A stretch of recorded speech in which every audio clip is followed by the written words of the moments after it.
नमस्कार विद्यार्थी मित्रांनो, विजन गव्हर्नमेंट जॉब या आपल्या एज्युकेशन चॅनलवरती आपलं पुन्हा एकदा स्वागत आहे। आज आपण डायसवरती प्रॉब्लेम बघतोय।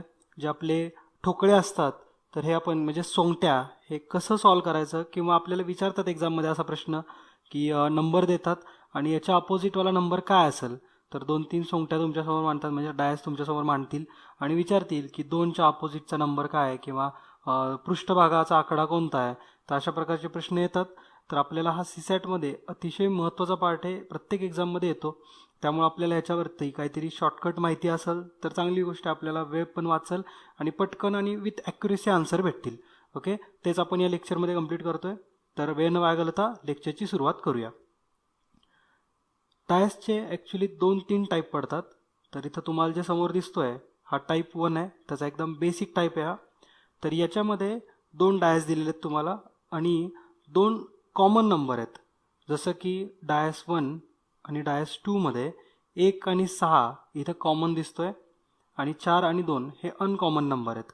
तर आपल्याला हे म्हणजे हा एक रूल आहे की टाईप 1 मध्ये हा 1 आणि 6 जर म्हणजे असे 2 नंबर आपल्याला जर कॉमन भेटले, 1-6 असू द्या किंवा 3 दिसत आहेत समोर, तर 3 पैकी जर 2 कॉमन असतील तर जे अनकॉमन आहेत नंबर हे डायरेक्टली एकमेकांच्या अपोजिट असतील। ओके, म्हणजेच इथं 1 आणि 6 कॉमन नंबर आहे, तर 4 आणि 2 हे एकमेकांच्या अपोजिटवाले नंबर असतील। ओके, म्हणजे हा एकच डायस आहे, त्याचे 2 तुम्हाला व्ह्यू दाखवलेत वेगवेगळे। एका व्ह्यूमध्ये दिसतोय 4-1-6 आणि दुसऱ्या व्ह्यूमध्ये आहे 1-6-2। ओके, आणि कॉमन जर 2 वेगवेगळे अंक दिसत असतील तुम्हाला, म्हणजे 1 आणि 6 तसंच 1 आणि 6 दोन्हीकडे कॉमन दिसतोय, जे अनकॉमन आहेत ते एकमेकांच्या अपोजिट असतील। ओके, हा एकदम बेसिक टाईप आहे, हा टाईप 1 आहे। तर याला आपण जर शब्दांमध्ये रिप्रेझेंट करायचं झालं तर असं लिहिता येईल त्याला, जर डायसच्या 2 पोझिशन्समध्ये 2 अंक कॉमन असतील तर प्रत्येक पोझिशन उरलेला एक एक अंक एकमेकांच्या विरुद्ध असतो। म्हणजे प्रत्येक पोझिशनमध्ये जो उरलेला एक अंक आहे तो ते दोन्ही अंक एकमेकांच्या विरुद्ध असतात। ओके, तर तुम्हाला प्रश्न बघितल्यावर आणखीन डिटेलमध्ये कळेल। तर हा प्रश्न आहे की एकाच डायसच्या या मांडणीवरून 1च्या विरुद्ध कोणता अंक असावा। आपल्याला 1च्या विरुद्धचा अंक ओळखायचा आहे। जर नीट ऑब्झर्वेशन केलं तर इथं हा टाईप 1 बेस्ड क्वेश्चन आहे। याच्यामध्ये एकच डायस आहे, त्याच्या 2 पोझिशन दाखवल्यात आणि 2 आणि 3 हा दोन्हीमध्ये कॉमन अंक आहे। तर 1 आणि 5 हे एकमेकांच्या अपोजिटवाले अंक असतील। ओके, तर याचा आन्सर आहे ऑप्शन नंबर 3 5, म्हणजे 1च्या अपोजिट कुठला आहे तर 5। पुढचा आणखीन एक प्रश्न बघू।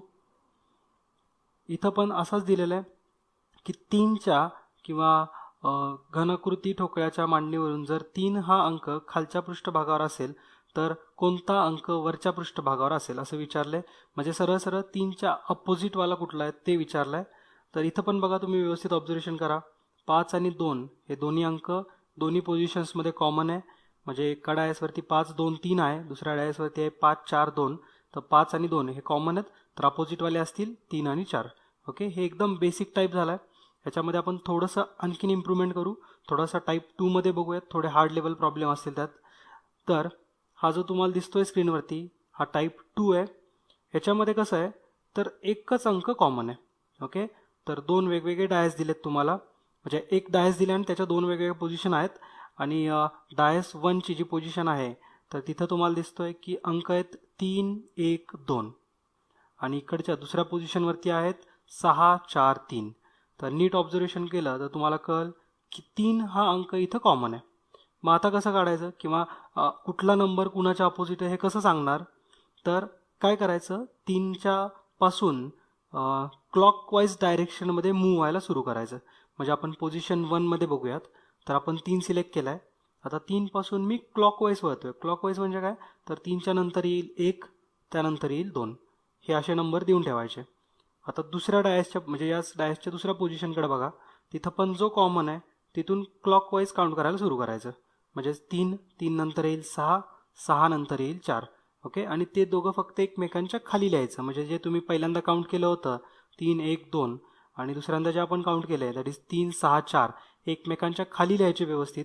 म्हणजे आपल्याला ऑब्झर्वेशन केलं की लगेच समजून येईल की 2च्या अपोजिट 4 असतो, 1च्या अपोजिट 6 आहे, तर 3च्या अपोजिट काय असेल। आता हा प्रश्न आहे समजा, तर जो टर्म किंवा जो नंबर तिथं मिसिंग आहे, इथं 1 2 3 4 आणि 6 हे 5 नंबर आलेत. एक नंबरच मिसिंग आहे, तो म्हणजे 5. तर 3च्या अपोजिट असणार 5. ओके. जर असं विचारलं की 2च्या अपोजिट काय आहे, तर 4 सांगता येईल आपल्याला लगेच. 1च्या अपोजिट काय आहे, तर 6.